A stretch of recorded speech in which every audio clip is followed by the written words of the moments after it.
ህይወትሽን ኖረሽ የኔ ያሉት የምትበይ እናትሽ ድንጋይ ትብላ። ልጅ ስላስደነግጥ ነው እንደዚህ ብሎ ኑሮ እኔ እናቴ ድንጋይ ልትበላ ነው። ድንጋይ በልጅ ያሳደጓቸው እነሱ አያስደነግጥም። ራስን አያስትም። ሁለት ብድግ የተነሳው አንቺ ኔና ዝም ያልኳት ነው። ስነሳ ትንሿ ብድግ ብላ ምን አባሽ እናርግሽ ልትበይ ነው ወይ? ትንሿ ራመት የወሽመጥ ያውን ሆዴ ቆስሏል። ጉምት ራመት ዞር ቤን እናትሽ ያቺ አድራ ውላ ነበር የመጣችው። ሀያት አድራ ውላ ነበር የመጣችው። አንቺ ዛሬሽ ምስቀራ ትመጪልን ብላኝ ነበር ማለት ነው። ይሄንን ደውላ ለሷ ነገር እሷም አታጠራም ዱባይ ያለችው። እሺ አሁን ዛሬ እህትሽ አልገባችም። ለምሳሌ የት ሄደች ጠይቂያቸው እህቶችሽ ብያታለሁ። በመሀል ማለት ነው የዱባይ ረብሻ ከተነሳው እንዳታናግረኝ። ቤሩቱን 7 ዓመት ስትቆይ እኔን አታወራኝም። አስወጥሻቸው ለብቻሽ ልትኖሪ ነው? አግብተሽ መኖር ፈልገሽ ነው ትለኛለች። እና ያው አንድ ቀን መልሱን በልጆችሽ ስም እኔ ይቅርታ አልጠይቅሽ። ይቅርታ እናቴ፣ በጣም ይቅርታ። ምን እንደምል አላቅም። ቃላት አነሰኝ። ምን ብዬ መናገር እንዳለብኝ ቃላቶቹን ላጠፉብኝ። የእውነት የወለደች እናት ናት እንደምትደረገው? አምጣ የወለደች እናት ናት እንዲህ መልስ የሚሰጣት? እንዴት!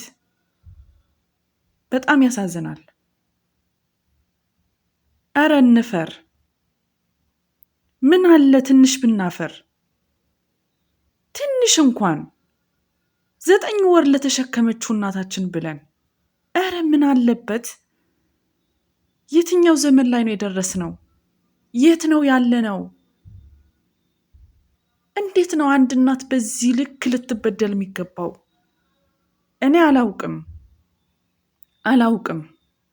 እነዚህ ልጆች ጤነኛ ናቸው ለማለት በጣም ይከብደኛል። ጤነኛ ናቸው ለማለት በጣም ይከብደኛል። ለእኔ የሆነ የጤና ጉለት አለባቸው ወይ ሕክምና ያስፈልጋቸዋል። አላውቅም።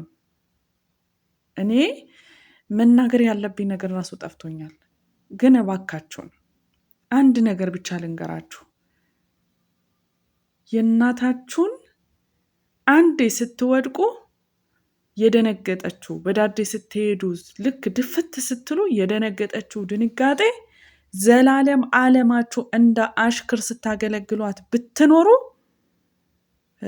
ምንድን ነው መሰላችሁ? አትመልሱላትም።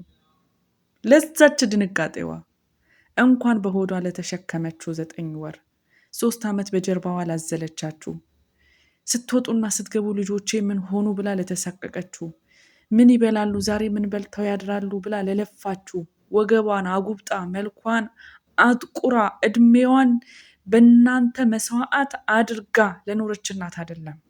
አንዴ ስትወድቁ የደነገጠችው ድንጋጤ ዘላለም ዓለማችሁ ብትሸከሟት አትመልሱትም። ትምህርት ውሰዱ። እናት አታልቅስባችሁ። በጣም ያሳዝናል። እኔ በጣም ከፍቶኝ ነበር፣ ሳያት አልቅሼ ነበር። በጣም ነው የከፋኝ። አንድ እናት የፈለገች ክፉ ልትሆን ትችላለች፣ የፈለገች መጥፎ ባህሪ ሊኖራት ይችላል። እናት ናት። እናት እንኳን ሌላ ነገር ልትደረግ በተናገረቻችሁ ወይም በተቆጣችሁ ቁጥር ኡፍ እጭ ማለት እንኳን አይፈቀድም። ለእናት እንደዚህ መልስ አይሰጥም። እንኳን እንዲህ ልትበደል አይደለም። እኔ ሌላ ምንም ልላችሁ አልፈልግም። ቀልብ ይስጣችሁ። የእናታችሁን ሀቅ ጠብቁ ወንድም እህቶች፣ ያደራችሁ።